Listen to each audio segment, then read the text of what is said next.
entrar em contato depois, mas o objetivo hoje é falar sobre lesões, né? Como descrever lesões, né? E eu achei muito legal que o pessoal de cirurgia, né, da Liga de Cirurgia que está aí, se não me engano. Urgência e emergência. Legal, legal. Perfeito, porque também vai pegar essa mesma necessidade de descrição de lesões, né? Então, essa aula é bem conceitual, bem básica, tá, pessoal? Se vocês tiverem alguma dúvida e algum problema para ver a apresentação, manda um salve aí, tá bom? Mas então, como eu estava falando, esse tema eu acho legal de passar para vocês, porque é básico e talvez por ser básico, os colegas, a gente acaba pegando vícios de descrever de forma equivocada lesões. E vocês vão ver que isso tem importância, tá? Prometo ser bem breve, tá? Vai ser bem leve aqui. Eu quero trazer alguma coisa prática e objetiva para vocês, tá? Gosto de trazer assim. Bem, então vamos começar. Eu vou dar um caso, mas é um caso assim só ilustrativo, tá, gente? Coisa besta. Imagino que tenha gente do primeiro até mais avançado aí no ano da faculdade. Então, fiquem bem tranquilos quanto a isso, tá? Essa aula é para qualquer nível aí da graduação. Então, um paciente de 25 anos, ele conduzindo uma motocicleta, sem capacete, claro, né? Sofre um acidente automobilístico, carro versus moto, tá? Aí vocês estão lá na liga de urgência, estão lá no pronto-socorro, e o acadêmico de segundo ano de plantão está lá no PS, descreve a lesão na ficha de atendimento como FCC. Não sei se todos sabem, né? Vocês, provavelmente, em algum momento você para com essa sigla, significa ferida corto-contusa, né? Pelo menos se pressupõe isso, né? Tá aí uma coisa importante também da gente falar aqui, assim, evitem sempre ao máximo, tá, gente? Especialmente em descrição de lesões, abreviações, tá? Porque, assim, tudo que nós escrevemos, tudo que o médico escreve é para terceiros, já diria um grande professor nosso aqui do Instituto Oscar Freire, que era até então presidente do CREMESP, o Dr. Mário Jorge. Então ele fala isso e é uma verdade absoluta, isso vale para qualquer coisa, e esse é um dos conceitos que a medicina legal tem e que precisa ser passado para vocês, independentemente da especialidade que a gente segue, tá? Então tudo que a gente escreve é para terceiro. Então, lembrem-se disso, porque na hora que a gente escrever, a gente lembra de escrever o mais legível possível, né? A gente evita colocar abreviações, porque podem ter situações em que a pessoa vai ler o nosso documento, né, do prontuário, seja que documento a gente está escrevendo, e pode ter dificuldade de interpretação, isso pode causar problemas, né, dos mais variados. Mas feito esse parênteses, ferida corto-contusa. Agora eu quero que vocês me falem, tá? Se vocês acham que isso é uma ferida corto-contusa ou não. Eu sei que essa aula está aqui para eu mostrar isso para vocês, para eu ensinar para vocês isso de alguma forma. Mas do que vocês acham? Vocês acham que isso é uma ferida corto-contusa? Me expliquem aí, me falem sim ou não no chat o que vocês acham, quem quiser aí. Pode mandar aí sim ou não. O que vocês acham? É uma ferida corto-contusa? Não é? Laura disse que acha que sim. Sibeli também. Estou seguindo ali no caminho do acho, né? Meio nebuloso. Alguém mais se arrisca aí? Vocês acham que é uma ferida corto-contusa ou não? Felipe também. Beleza. A Maria foi mais afirmativa, sim, né? Muito bem. A gente vai ver se é ou não. Tá, vamos ver. Muito bem, né? Para descrever uma lesão, certo? Vocês vejam que essa lesão, ela tem uma característica específica. Parece que não, né? Mas isso é hábito, isso é treino. Na medicina tudo é método, né?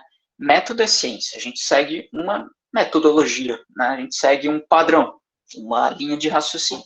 Então, para descrever uma lesão, a gente tem que ter algumas informações que eu já vou mostrar para vocês. Mas, por exemplo, a gente pode ver aqui nessa lesão que ela tem uma extensão maior que a sua profundidade, tá? É uma região de face.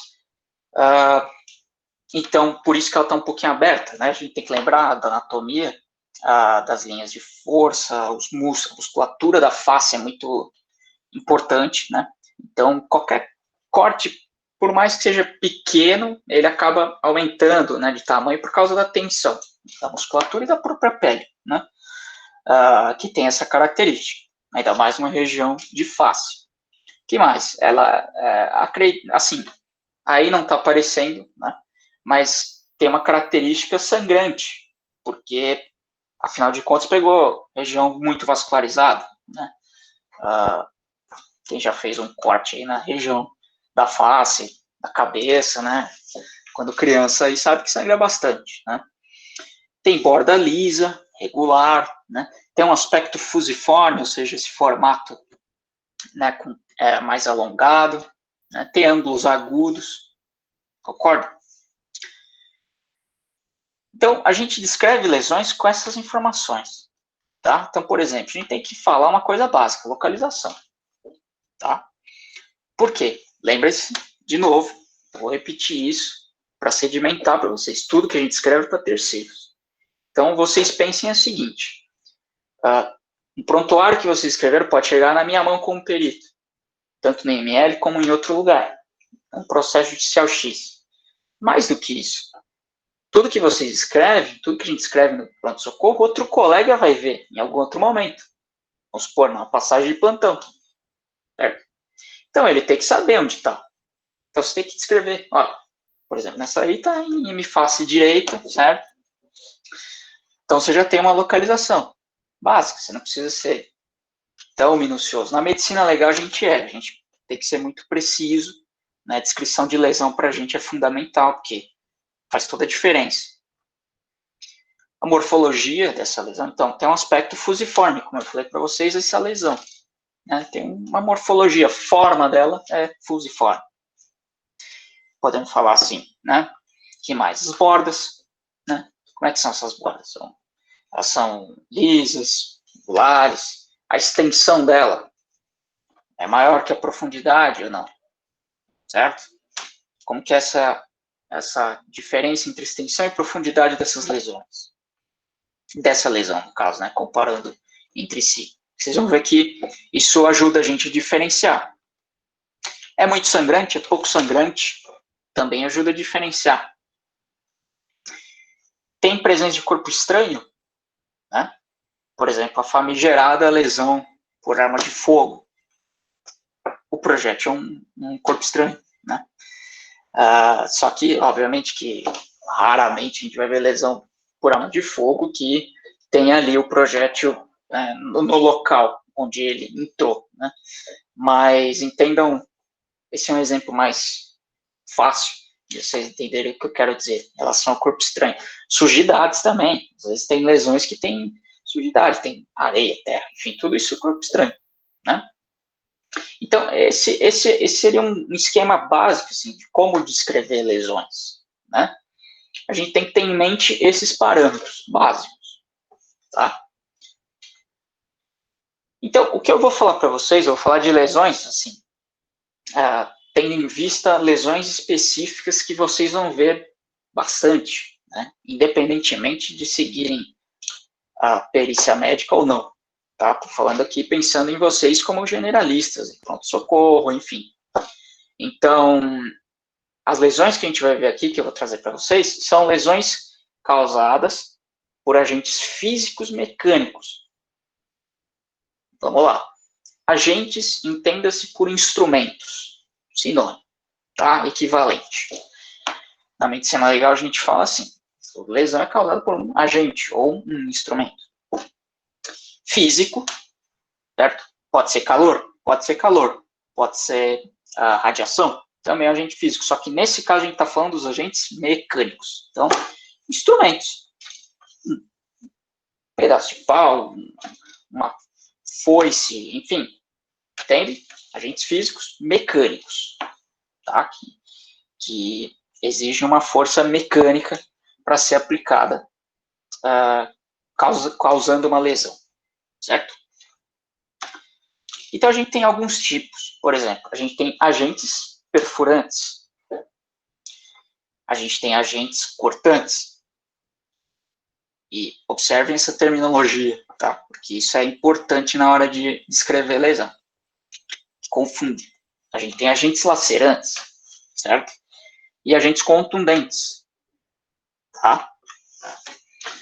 A maioria deles a gente entende, né, pelo próprio nome, né, o que eles fazem, né? Perfurante, a gente tem como um grande exemplo a agulha, seringa, que a gente aplica, administra a medicação. Cortante, o bisturi, uma faca, né? Lacerante, depende muito da literatura, né? Algumas têm uma diferenciação no nome, mas, de forma geral, lacerante seriam, por exemplo, coisas que movidas a máquinas, né? Agentes que têm motor, por exemplo, a maquita, né? Essas coisas. Às vezes se enquadra, muitas vezes, dentro de agentes contundentes, tá? Dependendo da literatura. E os contundentes, de fato, são aqueles instrumentos, aqueles agentes em que não tem uma lâmina, por exemplo, certo?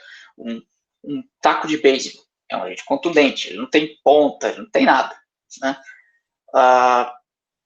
Também, outro tipo, o chão. O solo é um agente contundente, para vocês verem o sentido mais amplo, tá? Cai no chão, você, de forma geral, você causa uma lesão que a gente vai ver, que eu não vou contar agora para não quebrar o raciocínio, mas é uma lesão causada por um agente contundente. E aqui vai uma informação fundamental, que confunde muito na hora de descrever lesão. A lesão que denomina o agente. Como assim? Vocês vão ver que se a gente tentar descrever uma lesão pelo agente causador, tá? É uma coisa. Se a gente tentar descrever o agente pela lesão que é causada, é outra. Isso vai ficar mais claro, prometo. Eu vou explicar melhor. Mas eu quero que vocês guardem essa informação, que a lesão é que denomina o agente e não o contrário. Ou seja, a lesão que denomina o instrumento utilizado. Tá bom? Eu vou... Podem ficar tranquilos que eu vou exemplificando isso, vai ficar mais claro. Então, vamos começar pela simples, tá? Então, por exemplo, ferida punctória. Ferida ou lesão, entende-se pela mesma coisa. Depende da literatura, vai estar como lesão, dependendo da literatura, ferida. Mas, mesma coisa. Punctória. Punctória, a gente lembra já pelo nome, a gente fala que ela é de um tamanho de um ponto, é pequena, certo? E aí a gente já lembra que o agente causador, a gente já pode associar que é um agente perfurante, correto? Então, ela é causada por uma pressão exercida por uma ponta, certo? Por isso, um agente perfurante, uma ferida punctória. Então, veja, não existe ferida perfurante, existe ferida punctória, tá? Atentem-se a esses detalhes, importante, porque é errado falar ferida perfurante, tá bom? O orifício da lesão normalmente é menor do que o objeto que foi utilizado. Vou mostrar para vocês que isso é verdade. Essa é uma característica da ferida punctória. Normalmente a lesão tem uma forma circular, uma forma puntiforme, por isso punctória, certo? Um diâmetro normalmente pequeno, pouco sangrante, por quê? Porque como o diâmetro é pequeno e normalmente o instrumento é pequeno, ele não pega grandes vasos, tá? Então, normalmente sangra pouco, de uma forma geral. Agora, é óbvio, se pegar um vaso um pouquinho mais calibroso, vai sangrar mais, né? Mas isso de uma forma geral, é pouco sangrante.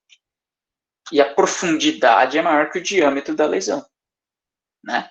Faz sentido.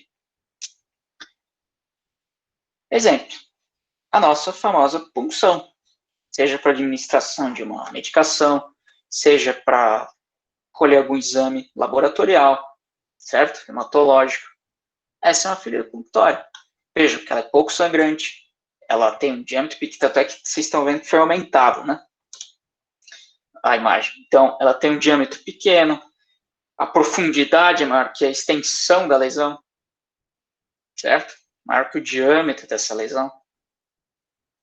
Então, vejam que essa é uma característica de uma ferida punctória, muito pequena, tá bom? É uma ferida que uma classificação de lesões que vocês vão ver, tem mais complexas, né? Mas essa é um tipo simples que a gente fala, somente punctório. Tem também a ferida incisa. Incisa já fica mais fácil de lembrar de incisão cirúrgica, que seja, né?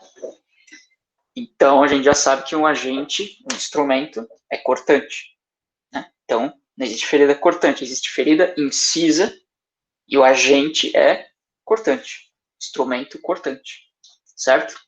Então, como que é feita essa lesão? Essa lesão é causada por um deslizamento e uma pressão, né? Lembrem, acho que o exemplo mais prático para nós é o do bisturi, né? Quando a gente vai fazer uma incisão, uma ferida incisa, a gente aplica uma pressão sobre o bisturi e um deslizamento sobre a pele, ou sobre o órgão que a gente está fazendo incisão, né? Então é assim que é o mecanismo de trauma, né? As bordas das feridas incisas ou lesões incisas, normalmente elas são lisas, são regulares e planas, certo? Tem uma conformação. Aliás, esse é o objetivo de uma lesão cirúrgica, de uma incisão boa com essas características, né? Por isso que fazer uma incisão não é simplesmente pegar o bisturi e cortar. É por isso que a gente aprende em técnica cirúrgica, né?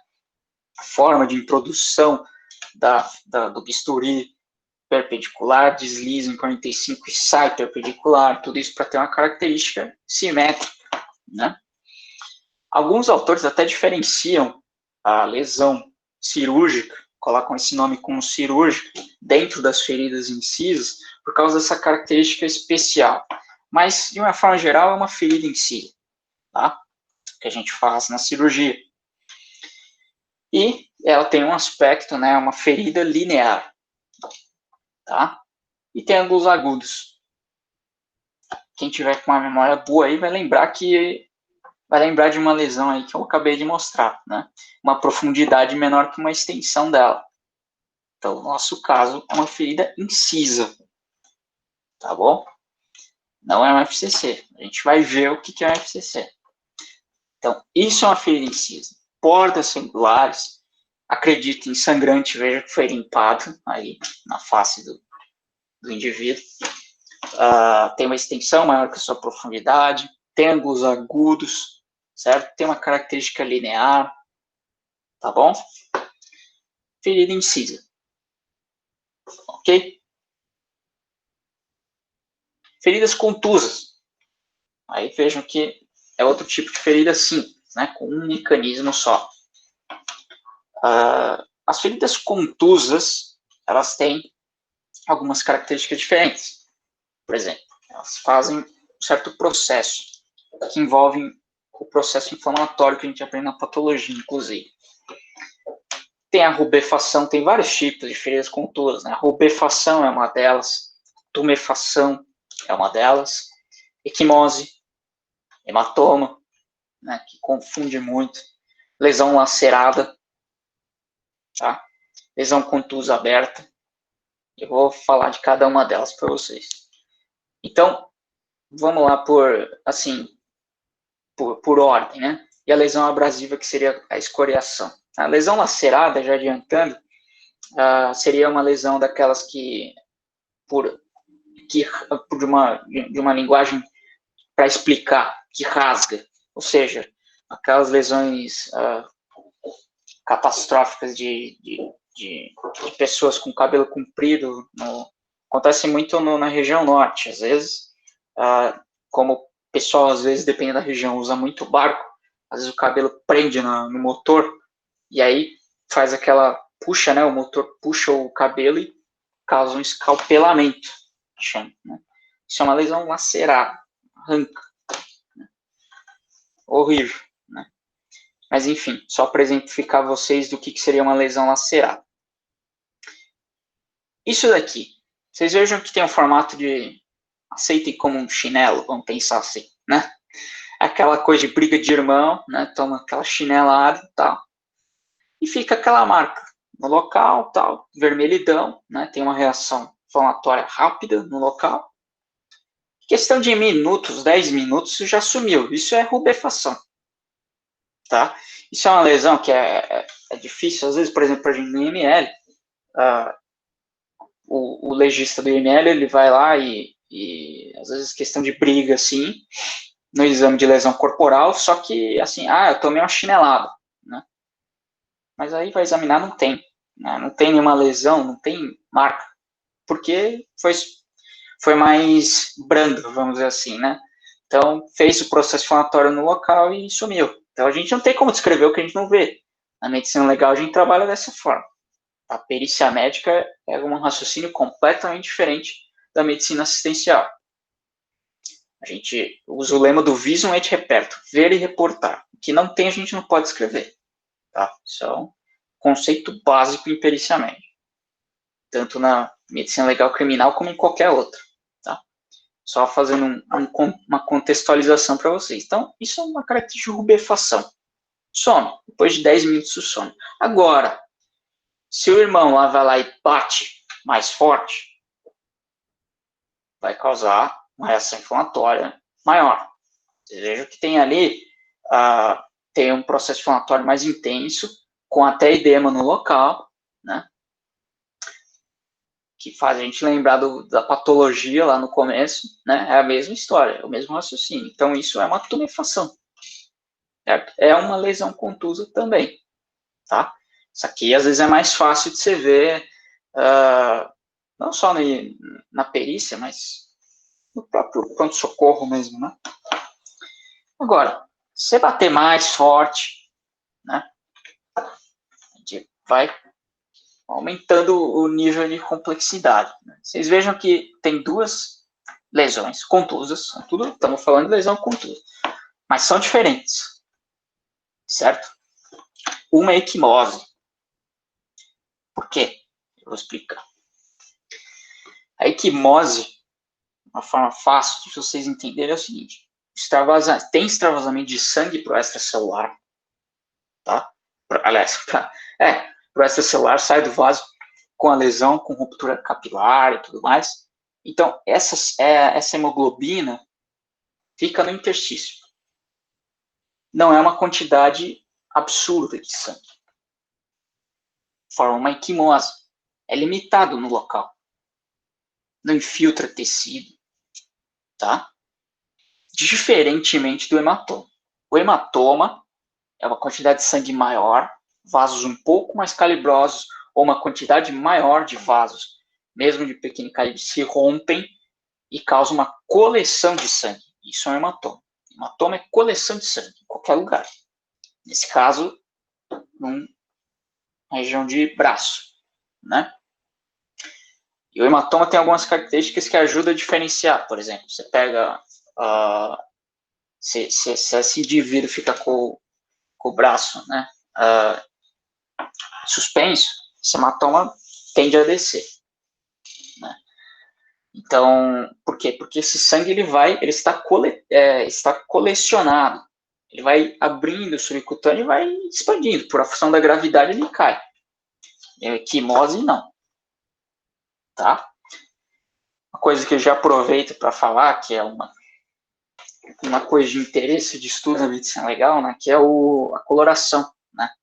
Tanto em um como o outro é sangue, né? Então vai ter degradação da hemoglobina.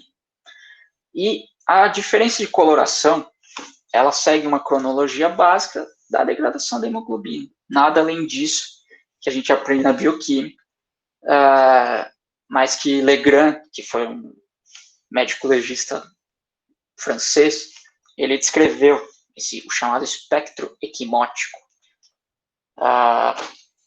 que você vai de acordo, a coloração muda de acordo com a degradação. Então, no começo tem uma cor mais violácea, mais vermelha de fato, até uma semana, né, mais ou menos, vai avançando, né, ficando marrom e tal. Aí, da segunda semana, demora mais ou menos 14 dias, né, em média, para degradar. Então, mais ou menos ali na segunda semana já está verde, amarelado, por causa desse equimose. Né? Até no hematoma mesmo, ali, você vê a borda, né, pelo menos a foto dá a entender que está mais amarelado a região das bordas, né, desse hematoma. A gente não dá para fazer análise de foto, né, não é correto, porque engana, mas aqui para o nosso papo aqui dá para comentar isso, dá para ver que está amarelado, né? Então a gente já pode falar que já já tem mais de 7 dias, certo? Muito bem. Ferida contusa aberta. Ferida contusa aberta tem algumas divergências na literatura. Estou usando do livro do Genival Veloso de França, que é um livro de referência na medicina legal brasileira. Então ele escreve a ferida contusa aberta e eu acho que faz muito sentido, tá? É correto esse termo. Por quê? A ferida contusa aberta é o seguinte: é uma ferida contusa, só que por ter um anteparo ósseo, ou seja, região de crânio, cabeça, tem um anteparo ósseo. O instrumento utilizado é contundente, mas causa uma abertura da pele. Ferida contusa aberta. O instrumento não tinha características de lâmina, de nada disso. Não tinha características cortantes, perfurantes, nada. Era contuso, mas, por ter um anteparo ósseo, distribuição de energia no local, rompe a pele. Certo? Então, tem bordas irregulares. Né? Então, uma ferida que acontece de forma lógica, vamos dizer assim. Ela pode ter traves de tecido conjuntivo, que às vezes a energia não foi uma energia forte para romper a pele, mas não tão forte assim, né? Então o tecido conjuntivo ainda está ali segurando a borda da lesão. Ação é por pressão, certamente, né? Então é um caso desse do couro cabeludo, né? É uma região mais propícia para isso acontecer. Veja como é irregular, né? Ela não tem um aspecto característico. Se vocês olharem bem perto, principalmente nesse ângulo mais agudo embaixo, tem ali trave de tecido conjuntivo ligando a lesão. Então isso é uma ferida contusa aberta, certo? Um agente contundente que causou a abertura da pele. Na prática é difícil, né? Diferenciar isso. Por isso que muitas vezes se questiona, mas faz sentido, né? O mecanismo de trauma é plausível para isso e é descrito, né? E a escoriação, né? Laceração. Escoriação também é causada por agente contundente, né? Escoriação é o famoso ralado. Agora vocês sabem que vocês não falam mais ralado, vocês falam escoriação, certo? O mecanismo de trauma é por pressão e deslizamento, né? Rasga ali o tecido e é a epiderme que é lesionada. Isso é importante também, diferenciação, porque a escoriação é só lesiona a epiderme e expõe a derme. Então aquela crosta que forma é a derme, porque a epiderme não é vascularizada, só a derme, né? Então é ali que sangra, expõe a derme e ela sangra. E forma crostas, né? Quando, obviamente, estamos falando de uma pessoa viva, né? Porque às vezes pode aparecer escoriações em cadáver, né? Por N motivos. Às vezes até simulação, né? Querendo confundir a polícia da causa de morte, enfim, sem tratar dessa seara. Mas só vai formar crosta se estiver vivo, né? Isso é um raciocínio lógico. E demora de uma 2 semanas para cicatrizar, né? Esse é um exemplo de escoriações múltiplas, né? Tem várias escoriações. Isso aí foi uma autópsia que eu fiz no Serviço de Verificação de Óbitos, ou seja, de causa de morte natural. Tá? Na residência a gente não passa só no IML, na questão de autópsia, a gente faz as autópsias da patologia também. E essa era um paciente do hospital, se não me engano, e que é condizente com as escoriações, era uma paciente com uma neoplasia de via biliar, então tinha um componente colestático também, na imagem não está muito bom, mas seja de impregnação de hemoglobina na pele, e causa muita coceira isso. Então, isso é lesão de coceira, né? Vocês vejam que são escoriações lineares, né? Em região de abdômen, né? E teve cicatrização, né? Então, foi feito em vida, né? Essas lesões. Então, lesão de prurido causa escoriação. Quem nunca teve mordida de mosquito que infernizou a vida e de tanto coçar acaba fazendo escoriações, né? Agora a gente começa a complicar um pouquinho, mas não tanto. É que a gente mistura. Porque tem algumas feridas que têm componentes mistos. Então, ferida perfuro-incisa. Então, vocês vejam que tem dois tipos de componentes, certo? E não necessariamente determina o agente ou o instrumento. Por isso que a lesão que determina o agente, não o contrário. Então, são feridas causadas por pressão e deslizamento, tá? Tem uma forma navicular, triangular, tá? Porque muitas vezes, um exemplo típico de lesão disso é facada ou de punhal. E o punhal, ele tem, não sei se alguém já viu, mas o punhal ele tem uma forma de triangular, né?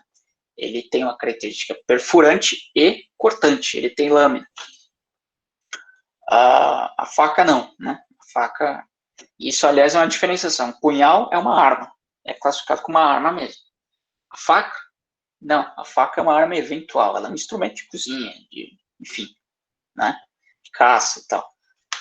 Mas punhal não, punhal é uma arma. Então, causa esse tipo de aspecto navicular, triangular, né? As bordas, lembra, é uma ferida incisa também. Então, são bordas lisas, são bordas regulares, certo? A profundidade é maior que a extensão, porque agora a gente tem um componente de lesão perfurante, punctório, né? Então, a gente tem esse componente misto, tá legal? E tem uma hemorragia ambulante, porque afinal de contas, quando a gente pega uma região a probabilidade de você pegar a região de grandes vasos é muito maior, né? E vísceras e tal. Então, a tendência é que sangre bem.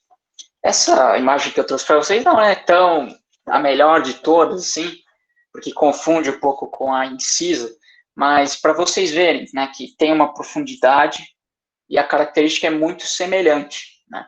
Isso com uma exploração mínima da ferida, você vê que, poxa, até pelo local, né? Se está na região de tórax, se está na região de abdômen, você já pensa que foi uma ferida perfuro-incisa. Então, a tensão diagnóstica é muito maior do que uma ferida incisa no braço, né? Então, tudo isso tem muita importância. Mas vocês vejam que a característica é mista. É profunda, tem uma profundidade maior que extensão, né? Tem bordas lisas, regulares, é mais sangrante, né? Vou pegar regiões mais vascularizadas, tem ângulos agudos às vezes, né? Então, é um componente misto, tá? Então, vocês vejam mais um exemplo do porquê que a lesão determina a gente. Uma faca de cozinha, ela pode causar uma lesão incisa, mas também pode causar uma lesão incisa. E digo mais, uma faca pode causar uma lesão contundente. Como? Lógico, se eu usar o cabo da faca para agredir, vai causar uma lesão contundente. O cabo ele não tem lâmina, então vai causar uma lesão contusa. Certo? Por isso que o agente não determina a lesão. É o contrário. Tá bom? Ferida pérfuro-contusa. Ferida pérfuro-contusa já tem componente misto das lesões perfurantes e contusas. Certo? Então, o instrumento, normalmente de ponta romba, alta energia de impacto, tem orifício de entrada, tem um trajeto e um orifício de saída. Aí ficou fácil, né? Essas são as feridas causadas por arma de fogo, projétil de arma de fogo, certo? Nem sempre tem orifício de saída, para lembrar. Ferida pérfuro-contusa é um caso à parte. Merece uma apresentação separada, porque tem características mais complexas, mas para vocês, assim, de modo geral, que importa aqui, o intuito é que vocês saibam que é uma ferida pérfuro-contusa, certo? Então, tem características específicas. Por quê? O projétil, ele tem ponta-romba, a maioria deles, né? Então, ele tem um componente de contusão e perfura, por causa da energia de impacto. Ele rompe a pele, certo? E continua fazendo lesões por onde ele passar dentro do nosso corpo, né? Mas essa característica ajuda a gente a entender a lesão, tá? Por exemplo, que até dá para falar que é um orifício de entrada, tá? Porque mais sangrante, a gente vê esses vários pontos avermelhados, isso são impregnação de sujidade, de resíduos, de pólvora do cano da arma, que são tudo isso é expelido junto com a bala, com o projétil, tá? Então, isso nos permite dizer que, por exemplo, foi um tiro dado a uma distância relativamente curta, né? Porque para ter esse impacto e causar essas lesões, né? Essa zona de tatuagem que a gente fala, acaba tendo mais proximidade, né? Foi mais próximo o cano da arma da região atingida aí. Então é mais sangrante, ela é profunda. Agora, vejam, mas cadê o componente contuso dessa lesão? A borda da lesão. Vejam como ela está impregnada de sangue, certo? Causou uma equimose na borda da lesão. Por quê? Imagine, é só vocês pensarem em mecanismo de trauma. O projétil entra, certo? Pode ser um projétil de 38 mesmo, que tem a ponta romba, ele vai adentrando por pressão, ele vence a resistência da pele. Nesse processo, ele está contundindo. Só que aí ele vence a resistência por causa da energia, e ele vai atravessando tudo, e aí ele perfura, né? Então, por isso que é pérfuro contuso, certo? Aqui outro exemplo, um pouco mais distante, ficou meio embaçado, mas também, vejam como dá para ver, né, um pouco de contusão na borda da lesão, né? Típico de lesão por arma de fogo, que agora se sabe que é uma ferida pérfuro contusa, certo? E tem ferida corto-contusa, a famosa FCC. Chegamos nela, né? FCC, vocês agora já perceberam que é um componente misto, tá? Ela tem uma característica própria, portanto, de instrumentos cortantes e contundentes. Por isso, corto-contusa. Então, ela é um misto de todas as características das lesões incisas e contusas, certo? Incisa, né? Aqui fica mais, foi colocado como corto por causa de português mesmo, né? Para ficar mais correto, né? Forma de falar. Então, ela tem grande extensão e profundidade, tá? Porque precisa-se de uma grande energia aplicada para causar uma ferida corto-contusa. Vou mostrar para vocês. Normalmente tem bordas lisas e irregulares, né? Características das feridas incisas, né? E um aspecto fusiforme também, né? Às vezes tem uma irregularidade maior, tá?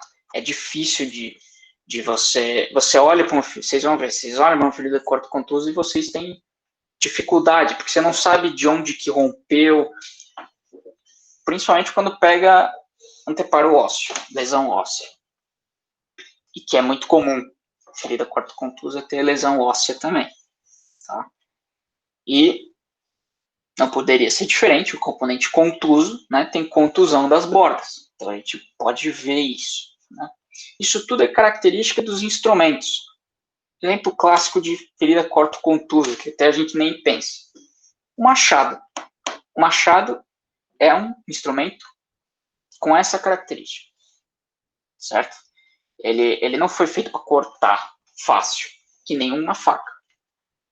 Um bisturi. Ele foi feito, sim, para cortar, mas precisa se empregar uma força dele, né? Outro aspecto, um instrumento que causa uma lesão desse tipo, uma pá dessas de terra, enfim, também, certo? Então, são características diferentes. Por exemplo, aí pegando o anteparo ósseo, Vejam como ela tem um componente diferente do que a gente viu até agora, né? Ela é realmente uma mistura de lesão incisa, obviamente, porque tem lâmina, tem, isso é fato. Mas ela não tem aquela característica bonitinha, se é que podemos dizer isso, de uma lesão incisa, né? Vejam como a borda das lesões, lembrando das pérfuro-contusas, dos projéteis, olha como a borda da lesão tem impregnação hemática ali, tem uma equimose na borda, muita célula vermelha ali, né? E é anárquico, ele não tem um aspecto característico, né? Não podemos falar que é linear, assim, né? Tem aspecto estrelado, às vezes, depende do local, né? Mão, isso vocês vão ver muito, se já não viram, né? Aposto que já viram, pronto-socorro aí da vida. Lesões que, por exemplo, isso é típica lesão causada por Makita, aquela serra que é movida por um motor, né? E ela tem ela tem uma causa característica de lesões cortocontusas, FCC, né? Famigerado. Vejam como isso ainda deu sorte que não amputou, né? Mas vejam como tem uma característica diferente, tem um aspecto contuso, né? As bordas das lesões, ali na palma da mão, vocês vejam como tem, né? E cortante, né? Até perda de tecido mole teve ali, né? Então, essas são características, e isso é uma ferida cortocontusa, tá? Para vocês verem como nem tudo é FCC, né? Tem uma mania de tudo se descrever FCC na pronto-socorro, mas não é, tá? A gente tem que aprender a descrever direitinho. Por quê? Vou dar um exemplo para vocês, motivo prático do porquê que é importante. E até linkando com o que eu falei ali no começo. Tudo que a gente escreve para terceiros, certo? Tudo bem. Muito do que vocês vão atender, pronto-socorro, né, especialmente o pessoal da cirurgia, vai passar por perícia no IML, certo? Lesão corporal. Quando muito, infelizmente falece, aí vai para o exame necroscópico. Tudo bem. Mas sem ser específico nesse caso, vai para o IML. Então, nós, da medicina legal, nós estamos familiarizados a descrever as lesões de forma correta. A gente precisa descrever. Por quê? Agora vocês entendem. Porque faz toda a diferença de identificar um instrumento. E identificar um instrumento, muitas vezes, identifica suspeitos diferentes. Faz sentido para vocês, eu imagino, né? Então, se a gente no pronto-socorro descreve uma lesão de forma diferente do que está descrito em ML, esse documento pode ir parar no processo, tá? Dependendo do que é que está sendo, do que se trata o inquérito policial, tá? Então, não é impossível do delegado, do juiz questionar, falar, mas poxa, quem que está certo? Porque essa lesão está descrita de uma forma pelo médico do pronto-socorro. O meu perito do ML escreve de uma outra forma. É óbvio que, assim, o exame do médico legista tem uma relevância nesse caso, né? Mas já ouvi acontecer do delegado não tomar por esse lado, ficar na dúvida e às vezes comprometer alguém, certo? Tô indo bem além, tá, gente? Isso não é para vocês ficarem com receio, né? Mas vocês têm que ter noção de que tudo que a gente escreve é para terceiros. Então, por isso a gente tem que fazer direito, tá? Descrever lesões parece besteira, mas tem importância. Tem importância, tá? E por isso que eu trago esse tema para vocês, porque independentemente de vocês seguirem a medicina legal e a perícia médica, todo médico tem que saber descrever lesão, certo? Então, eu trouxe isso para vocês. Eu vou até deixar um resuminho, tá? Uma tabelinha que até meu pai fez, que ele é da especialidade também, explicando tudo isso, um resuminho de tudo isso para vocês, vocês colarem, porque isso é método, né, gente? Tudo que a gente faz na medicina tem que treinar. Então, quando vocês verem lesões, lembrem, treina, consulta, para descrever certinho, bonitinho, certo? Esse era o meu intuito, de trazer esses conceitos básicos para vocês, porque isso confunde, né, passa às vezes despercebido na nossa graduação médica, por incrível que pareça, né? E eu fico à disposição para dúvidas, quem quiser, os contatos tem aí, quem não me segue no Papo de Legista, no Instagram de Medicina Legal, lá eu trago de tudo um pouco da medicina legal, até para o pessoal do direito, trago coisas objetivas, questionamentos sobre a especialidade, sobre a residência, que tiver interesse, sobre a especialidade, então pode seguir lá, espero que gostem, tá? Então, fico à disposição para vocês, pessoal. Show de bola, professor. Quem tiver alguma dúvida pode ligar o microfone, depois que o Deus finalizar, fique à vontade. Vou mandar no chat que eu leio para vocês também. Professor, a aula realmente foi muito boa, foi uma aula extremamente didática, eu já tinha visto um pouquinho de traumatologia, foi para mim esclarecedor, conseguiu diferenciar muito, porque é tudo muito parecido, né? Muitas coisas são muito parecidas, contusas, contundente, e aí, didaticamente, com imagens, a gente consegue observar isso melhor. Nós temos um check-in de presença e lá no final a gente tem uma área específica para comentários, sugestões, críticas. E para você vieram esses comentários aqui. Aula muito boa, parabéns pela escolha do professor, aula maravilhosa, tudo perfeito. Além dos diversos comentários que tiveram aí no chat, elogiando a aula, porque de fato foi uma aula muito boa. Eu te parabenizo e novamente agradeço por ter aceito o nosso convite aqui. Então fica à disposição de quem quiser tirar alguma dúvida, coisa. Fique à vontade, gente. Obrigado quem, pessoal aí que comentou. Eu que agradeço a oportunidade de estar aqui com vocês. Fico à disposição. Mesmo quem, eventualmente, né, às vezes na hora não surge dúvida, mas quiser, pode entrar em contato lá. Pode ser pelo Papo de Legista mesmo, deixei os contatos aí. Eu queria passar aqui para vocês o arquivo, mas de qualquer forma, Davi, se eu não conseguir passar aqui, eu passo para você e aí se encaminha para o pessoal. Beleza. Porque eu não estou conseguindo achar como... E tem um jeito, acho, né, de compartilhar arquivo, mas não estou achando aqui. Tem problema. Mas você pode mandar lá para o pessoal. Aparentemente ninguém tem nenhuma dúvida. Mas, pessoal, sigam ele lá no Instagram, Papo de Legista. Ele posta muitas coisas interessantes a respeito dessa área, né? De medicina legal e tudo. E, eventualmente, qualquer dúvida que vocês tiverem, como ele disse, só entrar em contato. Pode conversar comigo também, que eu posso entrar em contato com ele. Estamos aí à disposição, tanto para a Liga de Urgência e Emergência, que eu novamente agradeço a presença de todo mundo, como também para a Liga de Medicina Legal. Foi um prazer aqui estar com vocês e principalmente estar com esse professor magnífico aqui, que é o Yuri. Imagina, obrigado, gente. Eu que agradeço a oportunidade e fico à disposição de vocês, viu? Podem contar comigo. Obrigado, professor. Obrigada, professor. A aula foi maravilhosa. Imagina. Obrigada, viu, professor? Foi ótimo. Imagina, gente. Que bom que vocês gostaram. Vamos te chamar mais uma vez, com certeza. Pode chamar. Estou à disposição. Obrigada. Obrigada, professor.